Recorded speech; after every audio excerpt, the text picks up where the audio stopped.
নমস্কার বন্ধুরা, শ্রাবণী রান্নাঘরে আপনাদের সবাইকে স্বাগত জানিয়ে আমি আবারও একটা রান্নার ভিডিও নিয়ে আপনাদের সামনে চলে এসেছি। আজকের আমি আপনাদের কুমড়ো আলু দিয়ে একটা অসাধারণ রেসিপি বানিয়ে দেখাবো। আশা করি আপনাদের ভালো লাগবে। তার জন্য কিন্তু আমার পুরো ভিডিওটা আপনাদের দেখতে হবে। আর দেখা শুরু করার আগে একটা লাইক দেবেন, সুন্দর একটা কমেন্ট করবেন আর শেয়ার করতে ভুলবেন না। তাহলে চলুন আজকের আমি এই কুমড়ো আলু দিয়ে কি বানাই সেটা আপনারা একবার দেখে নিন। রান্নাটা করার জন্য প্রথমে আমি এখানে দেখুন একটা মশলা রেডি করে নেব। তার জন্য নিয়েছি আমি এখানে মিক্সিং জার নিয়ে নিয়েছি। এবারে মিক্সিং জারের মধ্যে আমি দিয়ে দেব, এখানে রেখেছি আমি দেখুন এখানে রেখেছি একটা ছোট সাইজের টমেটো একটু কুচি করে রেখেছি দুটো পাকা লঙ্কা, আর আমি রেখেছি এখানে 1 ইঞ্চির মতো আদা একটু কুচি কুচি করে রেখেছি, আর রেখেছি এখানে বড় চামচের 1 চামচ গোটা জিরে। এই সমস্ত কিছু কিন্তু এই মিক্সির মধ্যে প্রথমে নিয়ে নেব, নিয়ে তারপরে তার মধ্যে অল্প একটু জল দেব, দিয়ে এটাকে খুব ভালোভাবে পেস্ট করে নিতে হবে। আমি এখানে দুটো পাকা লঙ্কা দিয়েছি, আপনারা ঝালটা কতটা খাবেন সেটা বুঝে কিন্তু লঙ্কাটা ব্যবহার করবেন। যেহেতু নিরামিষ রান্না সেই জন্য খুব বেশি ঝাল হলে কিন্তু খেতে ভালো লাগবে না, তাহলেও আপনারা আপনাদের স্বাদ অনুযায়ী লঙ্কাটা ব্যবহার করবেন। এবারে আমি এর মধ্যে দিয়ে দেব অল্প একটু জল, আর দিয়ে একটা পেস্ট তৈরি করে নেব। মশলাটা আমার এখানে রেডি হয়ে গেছে। দেখুন মশলাটা কিন্তু আমি এখানে রেডি করে নিয়েছি। আর অন্যদিকে কিন্তু গ্যাসটা অন করে একটা কড়া বসিয়ে দিয়েছি, আর কড়ার মধ্যে দিয়েছি আমি সর্ষের তেল। এখানে কিন্তু আমি রান্নাটা সর্ষের তেলে করছি, আর আপনারাও চেষ্টা করবেন সর্ষের তেলই ব্যবহার করার। এখানে আমি 4 থেকে 5 চামচ মতো সর্ষের তেল দিয়ে দিয়েছি। তেলটা আমার এখানে দেখুন গরমও হয়ে গেছে। এবারে আমি তেলের মধ্যে দিয়ে দেব বেশ কিছুটা বিউলির ডালের বড়ি। বেশ কিছুটা আমি বিউলির ডালের বড়ি রেখে দিয়েছি, সেই বিউলির ডালের বড়িটা আমি তেলের মধ্যে দিয়ে দিলাম। দিয়ে এবারে ডালের বড়িটাকে খুব ভালো করে একটু ভেজে নিতে হবে। একদম লাল লাল করে বড়িটাকে আমি একটু ভেজে নেব।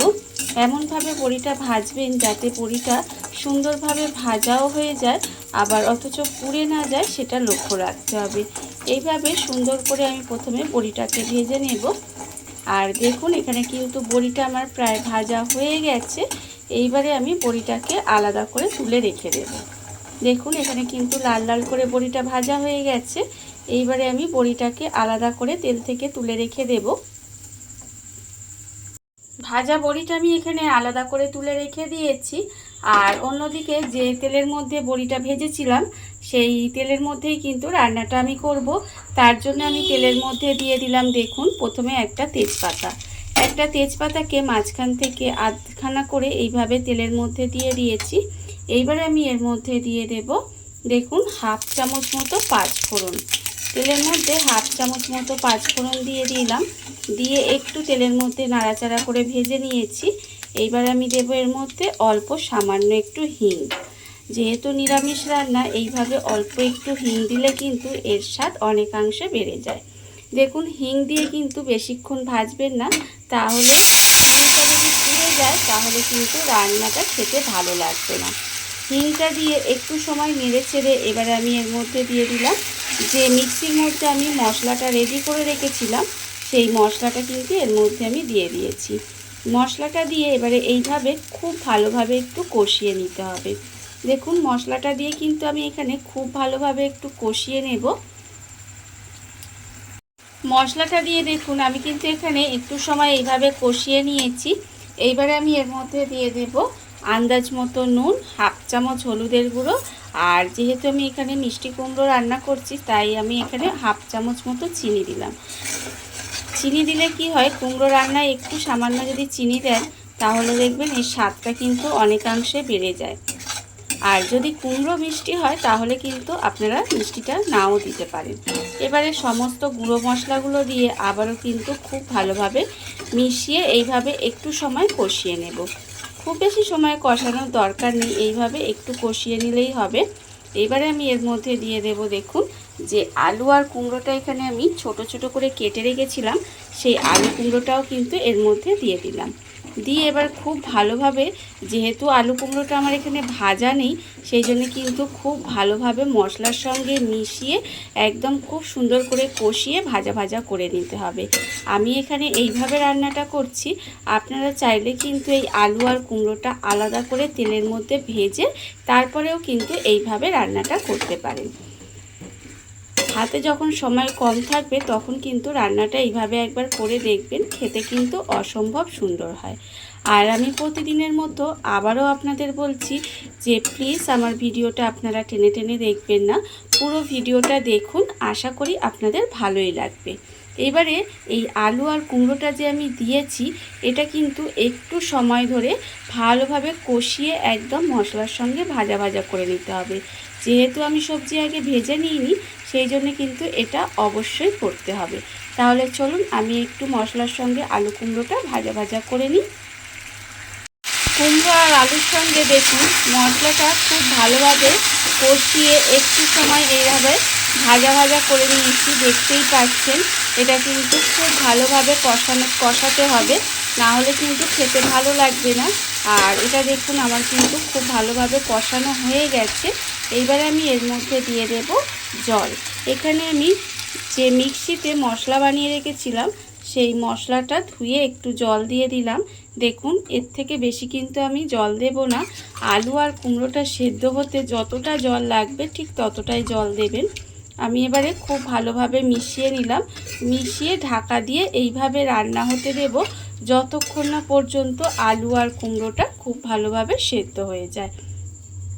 ঢাকা দিয়ে আমি বেশ কিছুক্ষণ এইভাবে রান্না হতে দিয়েছিলাম।